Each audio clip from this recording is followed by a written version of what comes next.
There you go. There you are. Morning. All of you burgers sound so tired. Mm-hmm. Thanks, Coxie. What time is it your time now? 8 a.m.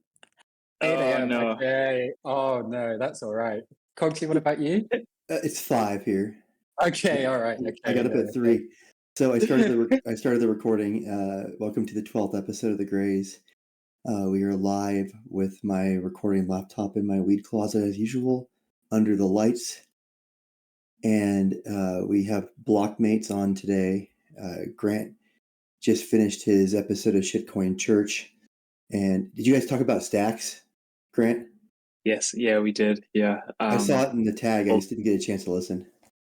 Yeah, full disclosure, got a nice bag of stacks. I puked Feel free to dump on me. $300 worth last night at the high tick on my Kraken account. I sold I bought it at like 160 and sold it at 280 or whatever it was. I'm like, I made $90. There you go. That's how it's done. I was all excited. I have no idea why I didn't buy $5,000 worth of it or something, but we just did it for fun, like a meme. I'm like the two biggest trades on my trading view from the last 3 months is STAX and ICP. Oh, ICP. That one went to Hades, didn't it? Can you remember the launch? Can you remember the launch of that? It was like it went to top 10 protocols by market cap. Initially after launch, and I don't know how the hell they managed to do that, but they did. Well, how do they manage to stay alive when it goes down 99%? I have no idea. It was like the Alameda playbook of like 0.5% circulating supply, and then just dilute for the foreseeable, and be able to keep a staff of 5 people alive, and you can keep going, I guess, and run validators in the office. Yeah, you've got to have some cojones on you to call your project the internet computer, haven't you? So. All right. Well, thank you for coming on. I'll let you guys do your intros. And you got Mike here too. Is that who was on your show with you just now? No, Jedi was on the show. Mike is the one who makes everything run at Blockmates, keeps me right, and yeah, we'd probably be flailing meth if it wasn't for Mike. So he does absolutely everything from, well, anything that is worth doing, Mike does. So. All right, it's wonderful to have you guys on. So, Grant, you want to do your intro about Blockmates and just talk about the basics of the website and your email and all that, your weekly email? Yeah, for sure. Yeah, so yeah, as I said, Grant, I'm the founder of Blockmates. Initially, it was just me on my lonesome on a tiny little Squarespace blog that nobody was reading. Probably there was me reading it for grammar errors. Mike was probably reading it for more grammar errors, and probably friends and family who felt extremely sorry for me at the time and thought I'd had like a bang to the head while I was writing about the early stages of DeFi. And then slowly it started to take hold, particularly through DeFi summer, and then whatever happened after that was kind of a bit of a blur. And then it slowly started becoming what now begins to look like a media and research platform that is 100% purely focused on emerging fields of crypto and DeFi. And now it's turned into a full kind of media suite. So lots of long form articles, lots of podcasts, lots of explainers, a separate production called Still Early, which is again looking at kind of trend forecasting and where the fifth heading. Newsletter, which is once a week. I don't know if I'm supposed to announce that, but it goes to 4 times a week next week. A Blockmates buffet, if anyone liked the Daily Ape and is sad that it's finished, we've spun up something similar to that, which is completely free. Everything's completely free. It's all in Telegram for you guys to have a look. Daily update of what's happened in the space. If it's worth noting, it's in there. And I'm probably forgetting a few other avenues of verticals because we've got that much going on. But yeah, high level, that's what it is. If you like non-Moonboy related DeFi content that is written and delivered in a way that doesn't bore you to death or want to make you stick pens in your eyes, with loads of terrible jokes and loads of terrible memes, then I think we're the kind of platform for you. Yeah, and it's definitely not like your normal way that you would read like a research letter. Like you're self-deprecating the entire time. Like I have no idea what I'm talking about, but I think this looks good. But keep in mind, I don't know what I'm talking about. So it was like it's funny. It's funny to read because it's like actually it's like you typing it and like you're talking and you're typing it and it's very casual and it's I like it. I like the letters. Going to 4 times a week. So that like jump on and get a subscription now and like get 4 times the amount of Blockmates? Yeah, so like if you go to blockmates.com, all that kind of research is completely free. I think when we did the migration from the old site to the new site, which I don't want to give Mike PTSD about that whole process, but I think we looked and there was around 700 or so articles. Some were terrible from being back in the day, and some of them more present day ones are quite good. Let's put it in overly polite British terms, and then the newsletter, as I say, goes out once a week into your email box, and then as I say, that's ramping up to 4 times, and that's free as well. There is a more kind of premium research product that we are rolling out, and I suppose we'll get into later. But yeah, like as I said, I kind of think the whole ethos is give as much away for physically free as physically possible, and then for the power users that want to kind of dive a little bit deeper, then we'll have a lot of product offering for them going forward as well. But yeah, you're completely correct on the tone. It's I was supposed to be working in kind of scientific research, more like specific cancer research, and then as I say, that's why my kind of family and friends thought I've lost the plot. He's writing about these magical internet beings for a living now, and hasn't went to pursue a career that's a benefit to humanity.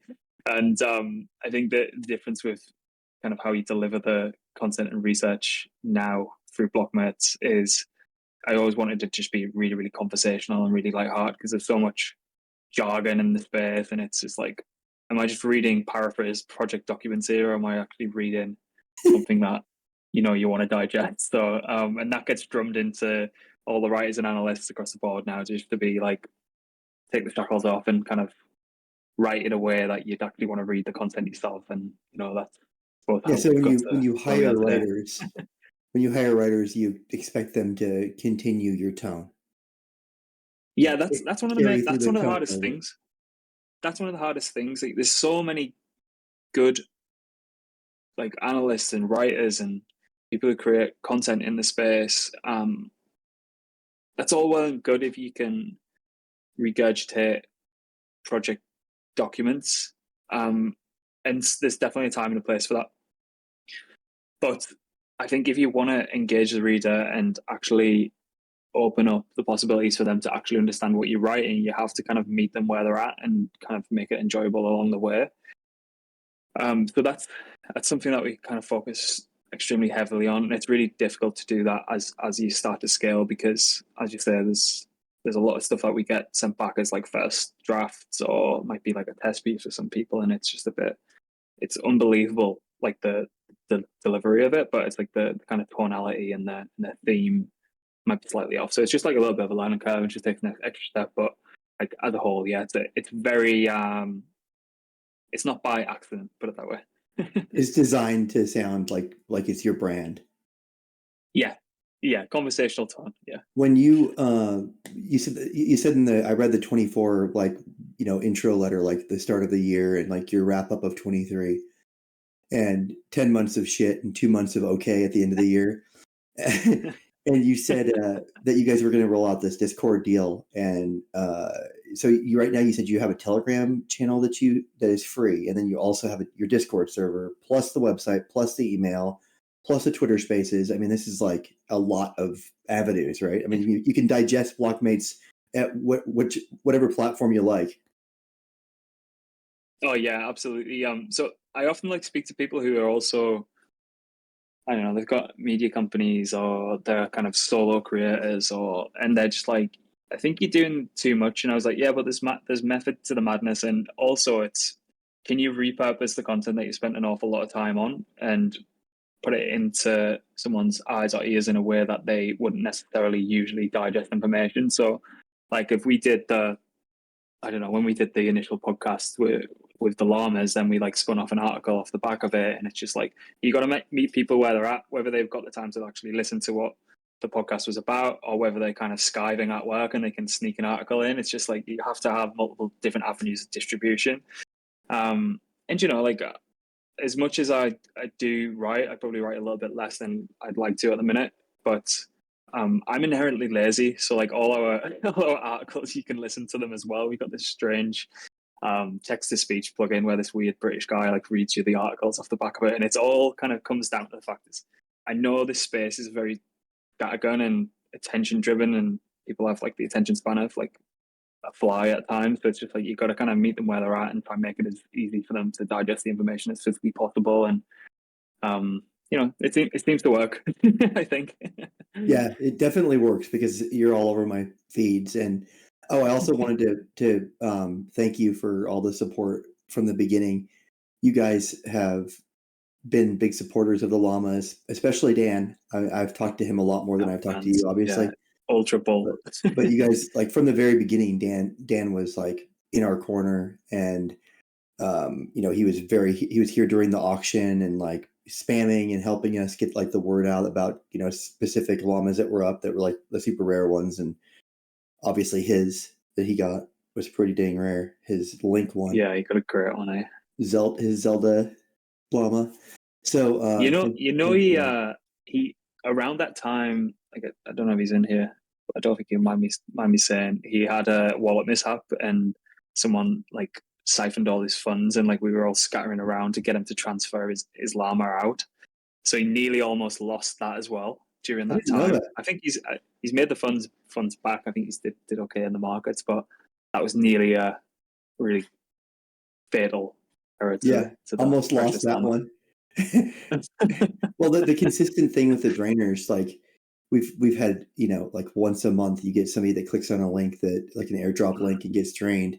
And then the drainer gets the llama, dumps the llama into the bid. We try to rescue it. Like, hopefully somebody will buy it that'll sell it back to the person for the same cost. And we've had pretty good luck with that. But you never really know if you're going to be able to chase them down.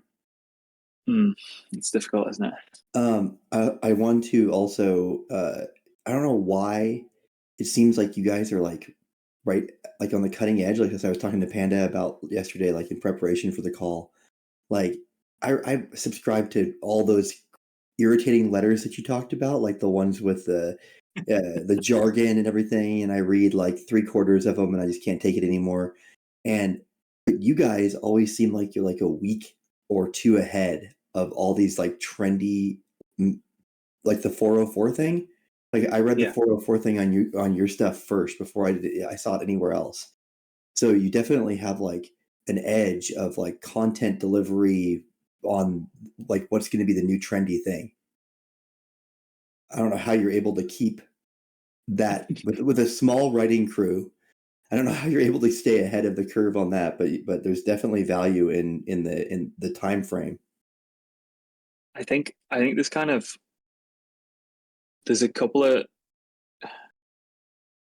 ways you could do it if you were like LARPing on as like a research or a media organization and have people who are reactionary just on standby to churn out content.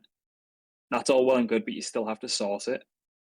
And I think where like our strength really lies is on one screen we've got everything we're supposed to be doing for the day, and on the other screen we're literally being the most degenerate idiots on the planet searching for stuff.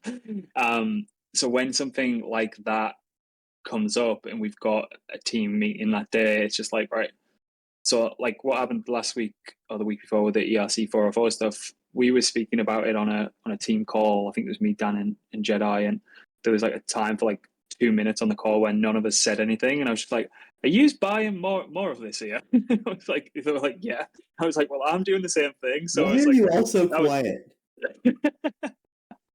So it was a point where it's like, right, I'm dropping all morning meetings tomorrow. I'm going to churn out an article, and we're going to do kind of like an emergency live stream to Twitter. And we managed to pull Dragos on, and we managed to drag Control on, who's the founder of Pandora, and we'd have never have found that kind of thing if we were, as I say, LARPing on and just trying to kind of be secondary to whatever's happening in the industry. And I think that's the whole reason we're kind of doing this, and the reason it works is we know what the audience wants, because at the end of the day, we are the audience as well. So it's like, we're only going to be commenting on stuff that we're really interested in. If you could see the inbound DMs that I get from complete vaporware, I think there'll be a lot of people that would take people up on those offers that they get, but it's just like, there's absolutely no way on this planet I'd ever put my reputation, the brand's reputation, down and put my name against some of this complete shit that's out in the market. So when Dan was telling me about you guys, I was like, oh my god, this is such a like genius idea. I was like, right, what can we do? How can we get involved? How can we kind of help? And it's just nice to have those different verticals that we mentioned, like across YouTube and Spotify and the newsletter and the articles, to actually be able to go and facilitate that, because anyone who's building in the right direction and is building for the right reasons, and you can sense that from just like an initial conversation with people. It's just like, yeah, let's. And it's strange because a lot of stuff in this industry is really, really transactional, where it's like, well, if I do this, what am I going to get? But what I've realized over the past like 3-4 years, like working like in this space near enough full time, sometimes you just do something and don't expect anything in return, and then weirdly enough, the way that it works is further down the line, something gets returned like 10x that. You'd never be able to forecast what that was, but when it does come back, you can kind of join the dots to where that initially spanned from, and that's the way we kind of like to work across the board. It's just like, yeah, we'll keep the lights on, and then we know some of like the kind of general good that we put out working with teams that are building in the right places they're gonna drag us up with them along the way, I think.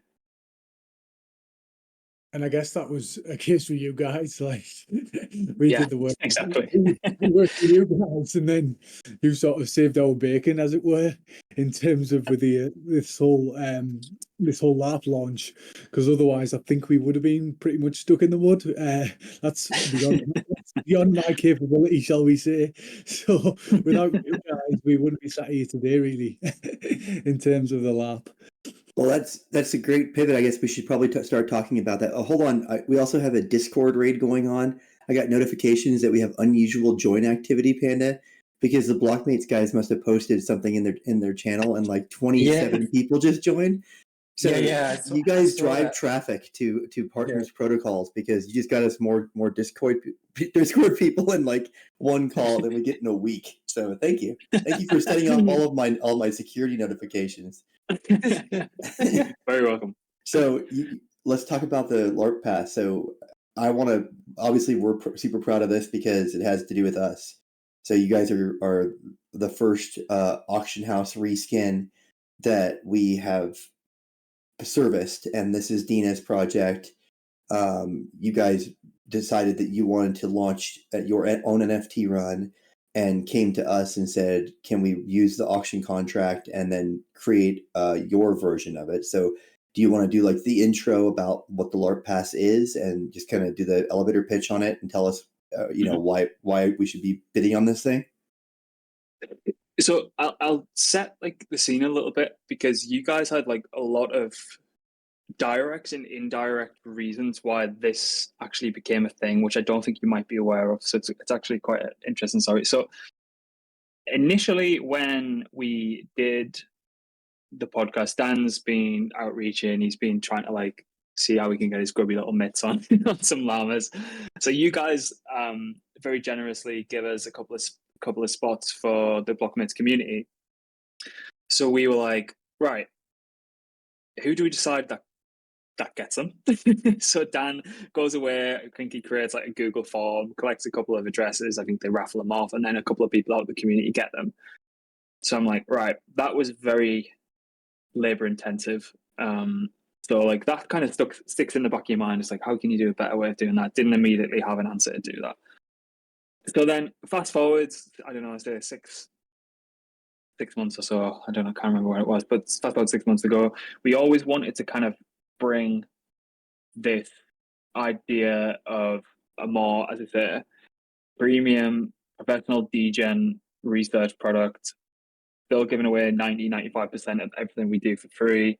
There is just a stronghold in the community that like that additional kind of peer into kind of what we're actually looking at and like how we're kind of positioning and just that added sense of actionable information. Some of that stuff doesn't necessarily look great if it's coming out publicly. You get a lot of kind of pushback from, well, it's not my bag, so you shouldn't be talking about it in a bullish light, or that's my bag, you shouldn't be talking about it in a bearish light. So we always wanted to kind of push out this really kind of Mizari for degenerates, is the way I describe the people company called. So we do have the resources now to churn out the quantity and the quality of that style of research. And then we were like, well, how do we actually ship this product? So the new website went live. We built in the kind of the subscription service in the back end. And then we were looking at ways to kind of, well, how do we mobilize the community around this? And then I think it was a couple of beers, probably a couple of way too many beers. And I was like, right, we could actually do an NFT where if the NFT is actually sat in your wallet, and then you use Wallet Connect and you sign in with this specific NFT, you immediately get access to all areas. And then you can also do some funny stuff with Collabland in Discord and have some interesting channels in Discord, which are kind of token gated by the NFT. And then it was coming up with a name for it, and then everyone was like, oh, Blocmates NFT, blah, blah, blah, blah, blah. I was like, no. Lifetime access to Research Pass, so the LARP NFT, which kind of coincided with one, a kind of tongue-in-cheek way of saying how we present ourselves, and two, it was just a good name for a research pass. The name says does what it says in the tin. And then I was like, well, if it grants you access to the subscription service on the website, and it grants you access to the specific channels in Discord, which might have specific on-chain tooling and all this kind of good stuff built in, I was like, we could actually use that in a parallel universe. We already had that. You guys came to us and said, here's a couple of spots, and then immediately, without Dan having to go off and trace around and people sign up to the form or sign up to the newsletter, and they've only been on the newsletter for one day, and then they get a slot. It's like, well, no, there's 420 people who've been holding the NFT when a snapshot was taken, and then we can either, if there's 420 spots, we can distribute a whitelist, a allow list, a beta access, maybe even a potential airdrop to these kind of people. If there's less than that, we can raffle it off inside that cohort of 420, and then it's just like one single lift. Then there's the contract. We can choose from them. Like, so it makes stuff like that so seamless. It's like, it just made a lot of sense. And if you make it seamless, it makes it easier for you guys to actually be able. You'll do it, right? You'll do more airdrops and more whitelist projects because it's easier, and all Dan has to do is pass them one contract, and then say, whitelist this is our NFT holders, if you guys want us to be able to give us a priority mint or whatever, and it really makes it a lot cleaner. So the value should be, the airdrop value on the token should be huge. Well, I mean, like, maybe I'd like to think so. Well, the core focus is like, there's a lifetime access to Research Pass there for people who want it. There will be monthly, quarterly, and annually subscriptions that you can just purchase however you'd normally purchase a subscription. But I suppose the beauty of it for me, and it kind of like really solidified the kind of power and the utility of NFTs around just being a kind of profile picture collection. It was just like, yeah, this is really like a really good and efficient way to actually do this, and to keep it kind of as crypto native as physically possible. And you kind of seeing a lot of, like, not to like go down the airdrop route whatsoever, because like I don't want to make any like over kind of promising and deliver on stuff like this, but you're kind of seeing a lot of big token kind of protocols look at specific NFT communities as a way to prevent anti-Sybil, and kind of just align interests across really strong communities. And I think you're probably going to see that continue, and you're probably going to see that continue for a couple of reasons. One, it's working really well. And two, I think there's only a certain amount of ways that you can get a token into distribution now, given kind of like some regulatory stuff. Airdrops being one of them, LVPs being the other, and like immediate listing to Uniswap being like probably the third. So there's I think this trend's only going to continue, and if we can kind of be positioned as maybe a consequence of that, it's great. But like the primary focus for us is just deliver as much value to that research section as physically possible for whoever's holding that or whoever's subscribed on the monthly, quarterly, or annual pass. On a Twitter space that we did yesterday, we talked about on-chain reputation because that's our main focus for the llamas. Like that's our pitch, is that we're going to digitize on-chain reputation, and so you can be anonymous and still be able to have a resume. And we talked about that exact concept with what you just said with targeted airdrops to specific communities. So you have, obviously Blockmates has a reputation, and if projects want to target you guys, that you now have this NFT to hand to them and say, these are the people who are in our community who are degens who will go do what you want them to do with their this is who you target. And that's why we've been targeted by 5 airdrops in the last 3 weeks. Exactly, yeah.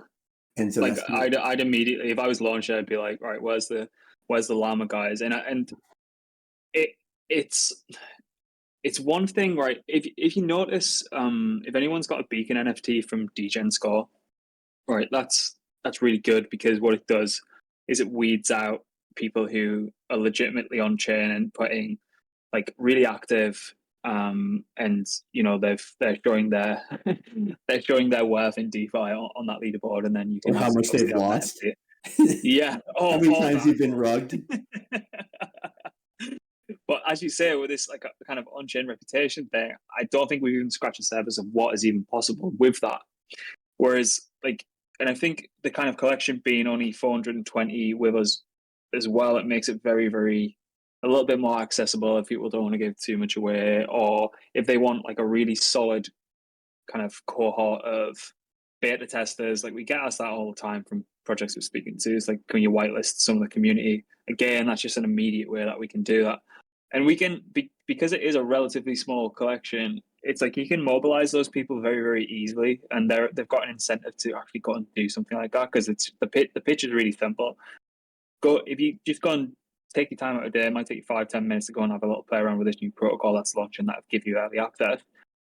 Then we'll get more of these, and the better that we can kind of mobilize that kind of group of people, then the better the kind of offering then becomes to come over time. So it's I really like the way it's going across the board as this kind of new kind of emergence around really good communities. I think it's good. So 420 of them. I didn't know that it was that small of a. I mean, I read the write up, your Google Doc on it, but I didn't know that it was only 420. So are you guys going to do 10-hour or 12-hour timers on them or something on the auction? Or are you going to do to try to stretch it out? Because it took us 2 months to get through ours with 1,000 of them, and it was the longest 2 months of my life, 24 hours a day. But are you guys going to stretch the timers out some?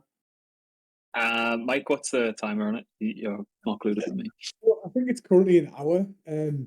So I guess our auction is relatively small. So how we did it is, again, to mobilize the community and sort of direct more to the community and active participation in Discord. The allow list and whitelist is primarily being targeted to them, the ones who actually we did a quest for LARP. We did a series of 4 different simple tasks, like follow us on Twitter, our YouTube, etc. And we did it over a series of 4. Those who completed them got chance to participate and get on the allow list or the whitelist. So that was a first come, first served basis. We didn't actually manage to get it to go public because it essentially sold out within the Discord. Well, sorry, got allocated within about 20 minutes. Which I was very, very surprised when it did that. So there will still be the public auction, which we have allocated I think 125 to the auction. So there will still be a public participation allowable, and people can still get the chance to get one. Anything that doesn't get minted on the allow list, I think Panda clarified on this, and anything that doesn't get minted on the whitelist, sorry, will move to the auction as well. So that'll be a sliding scale depending on how many people take up the whitelist. But again, it will be going public, so it's not like everyone's missed out. And and that'll be in this obviously this auction house. I think we run the allow list for 1 day, then the whitelist is for 3 days, and then the auction will start on a Monday, so we're not over a weekend, and that'll run for approximately 6 days. And I think it's approximately 1 hour per LARP on that one. Wow. I love Okay, that. this is I gonna love be that last fast. minute. I love that 5 minute sniping, because it reminded me when you guys have put that in, where if the final bid is put in the last 5 minutes, then the 5 Overtime. minutes rolls over. Yeah, because it reminded me of my early eBay days where I was like 13-year-old sniping really random stuff on eBay, and I thought I was genius. Yeah, oh yeah. I used So to tell prevent my that from dad I happening. was the smartest guy in the world because I figured out I could just bid in the last 10 seconds. Yeah, well, we had quite a few people that didn't realize that it was gonna extend again by 5 minutes. So they'd be like bidding at the end, and it had gone past it, and then they'd miss, and they were like, "Oh shit!" And we had and then we had some like great battles. Like I remember one really well was like C2 was bidding against someone, and it was like, fuck, like you're bidding against, what is it, like a $50 million wallet in overtime. It's like, Jesus. David and Goliath. Yeah, it really was, but he lost that one. He stepped down. I don't know what it was, at like 6 ETH or 7 ETH or something. I mean, like tip the cap. But it was great fun to watch. Insane. Yeah, what's that? You said it was like longest. Was it 2 months, a month, or whatever it was? I'm Yeah, glad I was just over in the space of like 5-6 forever. days. I couldn't live with myself. It felt like much longer. Like it was like 30-40 minute power naps, and then on setting my alarm all through the night. Yeah, it was great fun, but wow, I needed to sleep afterwards. And it was in the middle of a bear market, and it didn't even feel like it. It felt like we were insulated from the whole bear. And so you guys are going to be doing this in the middle of the turn of the bull. I mean, I guess it's the bull market. Fucking Bitcoin's at 52,000. I didn't even realize that. Like I looked at the chart yesterday, and I'm like, it doesn't feel like there's any hype. It doesn't feel like there's any froth. Nobody's talking about it, and the shit's back almost to the all-time highs. I'm like, it makes no sense to me. Yeah, I was looking at the Google Trends, right? And the mentions are kind of like similar to pre-bull last time, but we're at 52K. Yeah, Wow. It's really mad. It's like KSI has just tweeted though, so has I he? don't know where that puts us. Is that not because and Zach's chasing him down? Yeah, he got community noted, which was hilarious. they come out of the woodwork, don't they? Dina, do you have? I'm going to put you on the spot. Do you have any screen share like teasers that you can show us for the LARP thing, or is it like still in pre-production? I don't video record it, so there wouldn't be any like leaks. It'd only be showing the 33 people on the stream. Dina, are you awake? I think she's fallen Hasn't kicked in asleep. yet. She just passed out on the keyboard. He hasn't kicked in. What about you guys? Can we get I like a was on leaked mute. image? Oh, you were muted. Okay. Can we get a leaked image of something from the auction house? Would it be a tease then? No. Sure. Yeah, go for it. We'll let you do that. You've worked hard on it, so you might as well. Okay, so 420 over the period of like 9 days, with it counting the LLamas whitelist and then the actual auction time. It's all going to be on Arbitrum, right? And are you bidding with Arbi? Yeah. So all on Arbitrum. I think we've got a lot of good folks over there, and it just kind of made sense, and where a lot of users have kind of retained, and we didn't want to we didn't know when this was going to go live, and sometimes fees can be quite prohibitive for some people, and kind of had to be aware of that as well, and it just kind of made a lot of sense. So, but yeah, can't wait for it now. I'm going to preload some sleep, given that information that you've just given me. So yeah, it's going to take longer than you think, especially with overtime. Yeah, and people, people closing each individual auction. I mean, we had times where everyone just refused. So it would sit there for like an hour. $35 to settle an auction on mainnet. Yeah, I know. We I wish we spent- took royalties on those fees. No, I on spent the so settling. much money. Yeah, I think you settling it. spent $500 or $600 on settling. I spent at least $300 of my own money when I didn't have any. I mean, we hadn't made it yet, so it was like we were very poor then. I don't know. I didn't tell you yet, Grant, but I made it yesterday, and I bought a new microphone. So Panda got new AirPods. So like we're in the middle of the bull right now. Like we're spending money like it's going out of style. We're splashing out, boys. So settling on Arbitrum will be $1 or less. The bidding is going to be a lot cheaper. I mean, it's a much better place to have the auction. And then the LARP NFTs will reside on Arbitrum forever.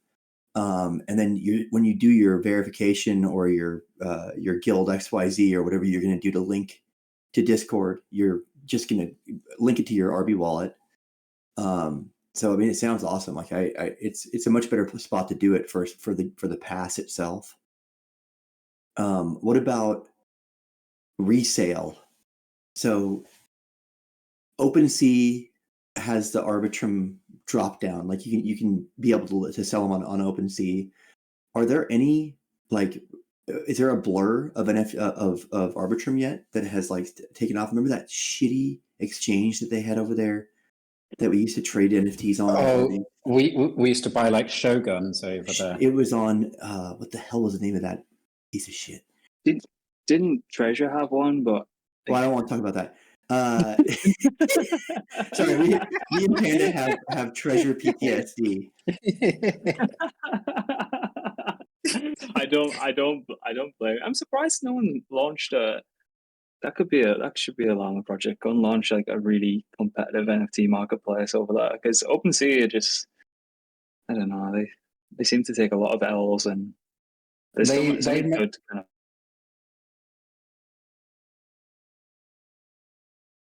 Has Blur not gone cross chain at all? TOFU, that's it. Yeah, TOFU.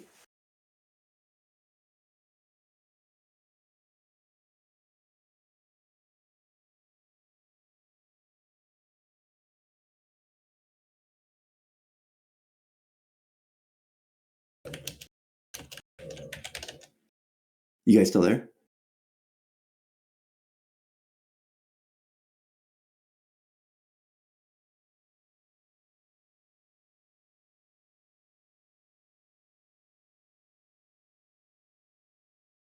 Test 1, 2.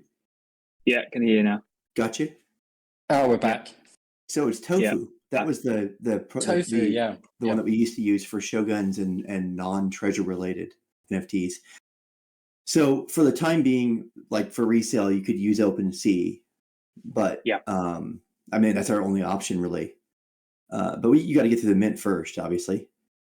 Yeah. Oh, I had a question about the alpha role.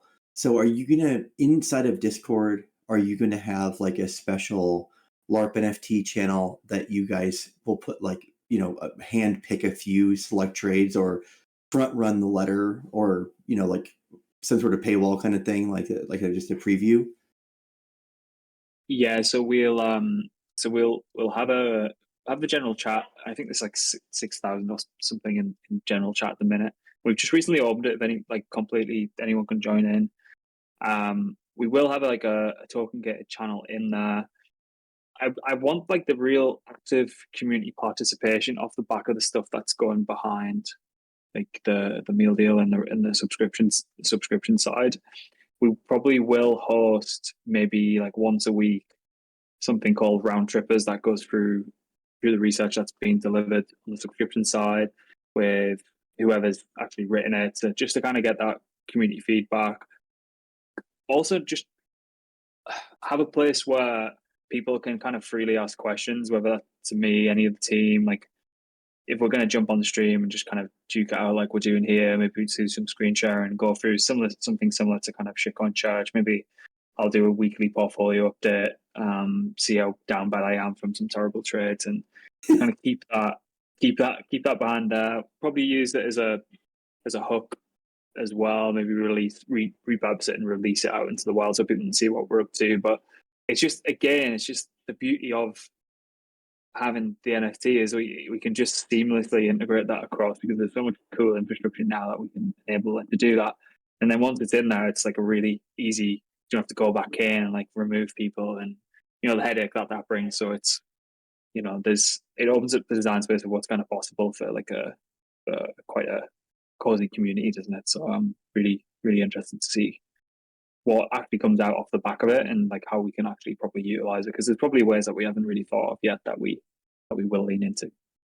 Yeah, we're sort of starting small with the Discord itself in terms of channels, because sort of the thesis with it is again, it's mobilizing this community for feedback, for discussion points, for content they want to see.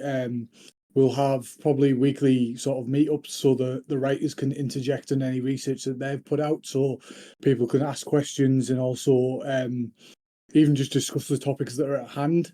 So we really want to leverage them channels as much as we can, so that it's not just a one way street. Really, it'll be completely two-way, so that people can get really involved.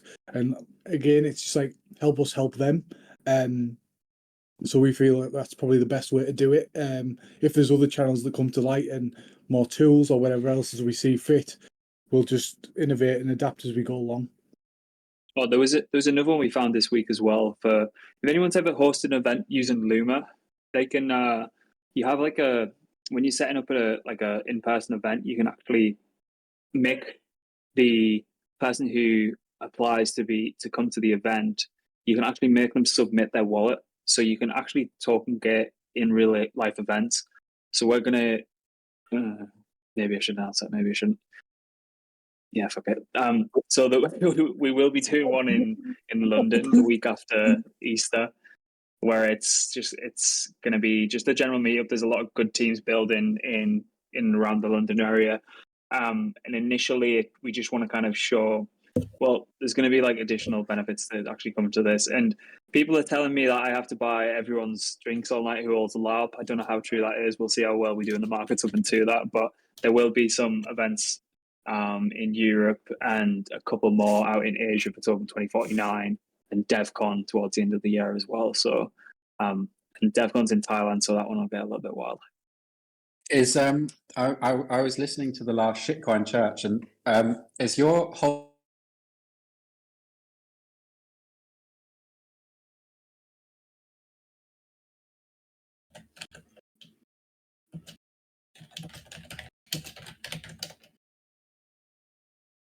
Panda?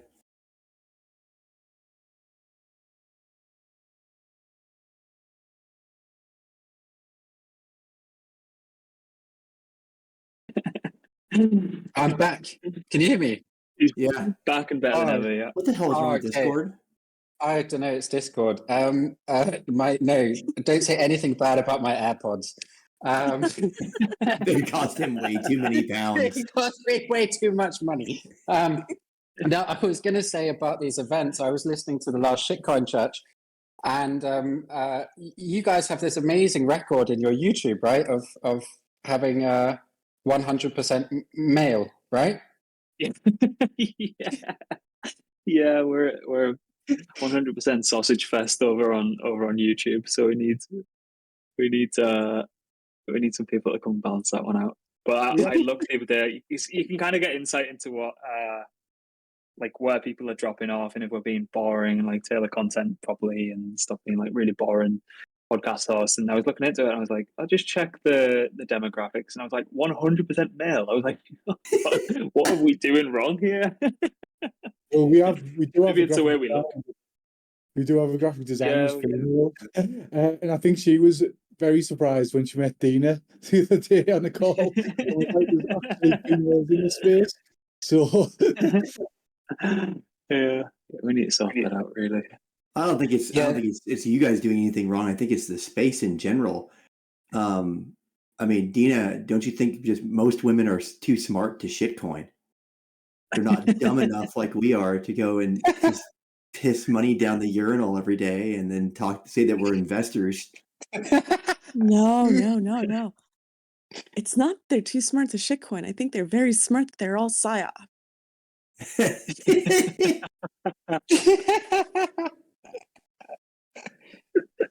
Well, now I'm Many are super. LARPing as guys on crypto Twitter. They're absolutely doing it for shits and giggles. They just want to pretend this LARP is as a dude. Like, hey guys, what's up? Let's go trade some shit coins today. Catch the game last night. Yeah. Now I'm like super amped up. How are you? Do you guys have pricing set up yet on your on the allow list and whitelist? Yes, Mike, is that announced yet? To be fair, we're completely like I was just saying there. We're front running our own podcast anyway on this. Whoever's listening, you're probably a week out before we release our own podcast based on so there's 40 allow list spots at 0.1 ETH. There is 215 at 0.3 ETH. And then the auction, which is 125, is at starting price of 0.5 ETH. Yeah, and you sent me the doc, if you remember, with 2 ETH. And I was like, 0.1, 0.3, 2 ETH? What the hell? Yeah. And I was almost passing that on because that would be coded in as well. Yeah, I think that was just I think it was someone playing around with a bit of hopium. Probably, that's not the case. Probably Jedi got into the document and tried to change it. Well, I think they have a big value profit where there's just, you can take it and say, 2-3 years worth of subscriptions to start with and figure out how much that's going to be. You guys are probably going to raise your prices next year because you're going to be hyper successful and you're going to make it. And so that you guys are going to be able to, like, we can calculate the inflation in, and you can just go, the only thing that you can't put a price on is the stupid airdrops. Like, most of them are worthless, right? But there might be a few that actually pan out. I've got a real bugbear with airdrops at the minute. Like, bring back the glory days of actual airdrops just landing in your wallet without any of this kind of claim BS that's going on, where fine well people, like, teams are setting them up so they hope people forget to claim, and then there's probably like a clawback of unclaimed that goes to the team or goes to treasury, or like just do airdrops.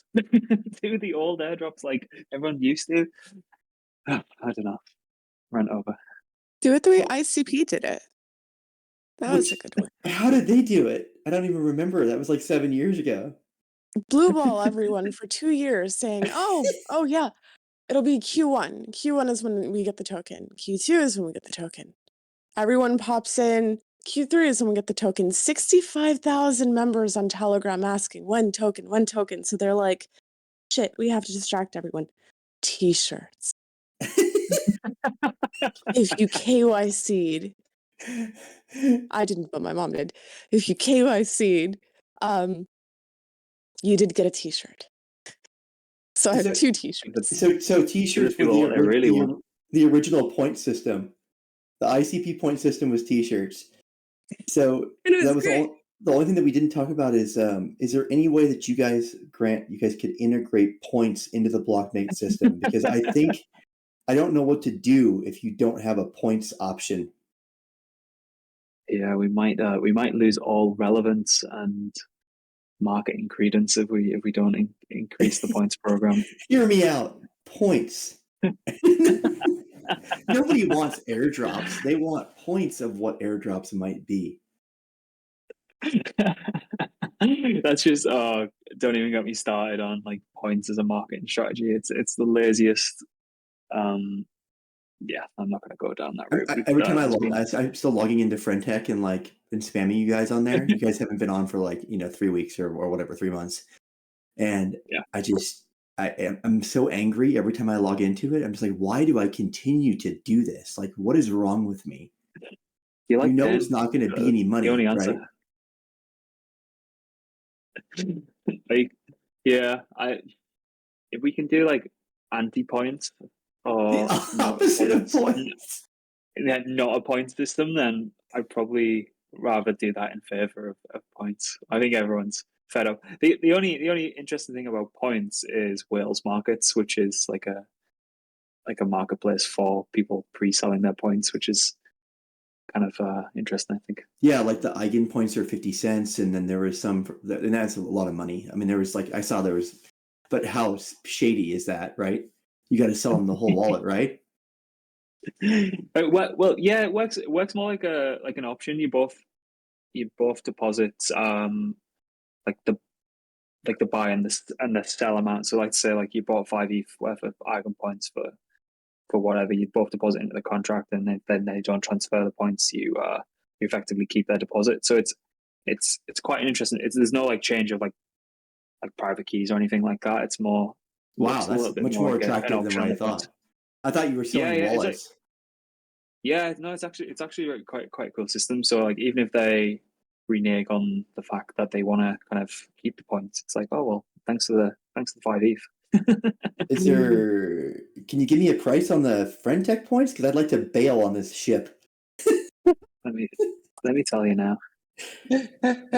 I've seen a lot of people scooping them up recently, and I don't know if that's because people are expecting some kind of like forecast to have a knock-on effect to, like a social resurgence or whatever have you. But trying to find points markets. Here we go. FriendTech. There's 8 lots available. One's got one for it's not very many points. So you can buy 1.65k points at $1.36 a point. So you can buy 1.65k points for $2,200 or 0.8. Oh my god, I want to sell my points right now. Okay. I know what I'm doing for the next few hours. I'm gonna figure out how this whale market thing works. Yeah, some people raising the bid on it though. I can sell my shithead FriendTech points and then use that money to try to bid on a LARP pass. Not financial advice. So realistically, what do you think? Like, how much money do I need to have free? Okay, first, what you guys have in a week? You're doing your podcast where you guys are going to announce the LARP NFT. Yeah, but we want to bring it full circle and tell everyone here first. And then on that podcast, are you guys going to, or whatever it's called, recording? Are you guys going to give a release date? Yes, we will. Yeah, I think so. Yeah, we have to do a re-recording of that, so we will do. As long as you know, you'll know, but I know Panda knows now. So we do have a date in mind. I go away for 4 days, hence the slight delay. Plus it's a bit manic at Blocmates headquarters at the moment, so we just need to cancel this holiday, but we couldn't do it. So. So yeah, we will have a release date on there. It'll have all the details. I guess the only other thing from you guys is we have got 2 spots for whitelist spots for llamas, so you can distribute them as you see fit and how you want to do that. So that needs to be done. I've already got them. I just generated like 12 extra wallets. Apart from that, you'll have to bid on them. Okay. One thing big thing I didn't ask about it is you guys. You had a commission. You commissioned the. I've seen you like leaking them and like showing us what they're going to look like, the LARP passes. But I'm assuming that you have like a rarity scale and there's like some 1/1s and stuff, or are they all 1/1? Yeah. So initially we were going to do, as the name suggests, lifetime access to research pass, just like a holographic access pass. And then because we just like love giving ourselves extra work, we got a designer to come in and actually do it. So when we launched the new website recently, I think only one person noticed, but if you actually go onto the Apes page, which is kind of like a team bio page, we kind of give the game away and everyone started changing them over. So any of the core team, Mike, Dan, Jedi, Alex, myself on my personal Twitter, we've all got kind of a leak of what they will look like. They're all 1/1s. And there's going to be drip fed kind of reveal leading into this kind of ramp up over the next couple of weeks. But there's some wacky characteristics, put it that way. Yeah, we had some fun. We've had some fun with the different LARPs. There'll be essentially there's 5 different characters. So across them, there's various traits, hats, glasses, like random stupid items. I think it was mostly Alex getting all the items that he wanted in. So we've got Bloody Marys because he loves them. Random stupid items. We've just got random items that we particularly like. I don't think we've got a slight rarity scale, but because the collection was so small, there's just quite good variety really. So there's not a strict rarity scale, but there will be rarer items than others. So it'll be a case of taking your pick, I guess, on auction, or if you're whitelist or allow list, then you just get what you're given. Yeah, we didn't like, as much as we know people will flip them. It wasn't like. Hopefully, they end up in the hands of people who are going to use the product and want to kind of stick around, and hopefully we can deliver additional value outside of that. So we know what people are like, though, so probably will do that. But that's the reason for like a small collection, because the diminishing returns of having a larger collection around some of the stuff that we want to do adjacent to the research side just kind of dwindles away the more people that you have on it. So yeah, that was the kind of reason, and we weren't gonna, like, as I say, go too heavy on the rarities, because like they should be relatively flat across the board with the actual service that they're delivering and the kind of benefits and perks that come off the back of it as well. All right, guys, we're coming up on exactly an hour, and thank you for giving us all the alpha. And I'm sorry if we spoiled your podcast for your like big announcement podcast. You can always just just do like a little bit of a write up with your weird English guy reading the stuff to you, and then just link the recording for this and be like, here you go. This is what we're gonna do. Save yourself some time. If people are paying attention, then they should be listening to this, and they'll get the information early so they can position themselves. Yeah, I mean, all I can do is just hoard some more ETH on Arbi and try to be ready, I guess, to go bid. Are you finally going to hit the buy button on something? I mean, for everyone that hasn't listened to the last episodes of the Graze, Cogsy gets dropped alpha every week or bi-weekly, and I think he's 0 for 6 so far on actually buying something. I get all jacked up on the Discord call, and then I shill it for them, and then I never buy it myself, and then everyone's been a huge winner or potential winner, I guess. Just send me what you think you should buy but never get around to it, and God, STAX and ICP, that was my big tip for the morning.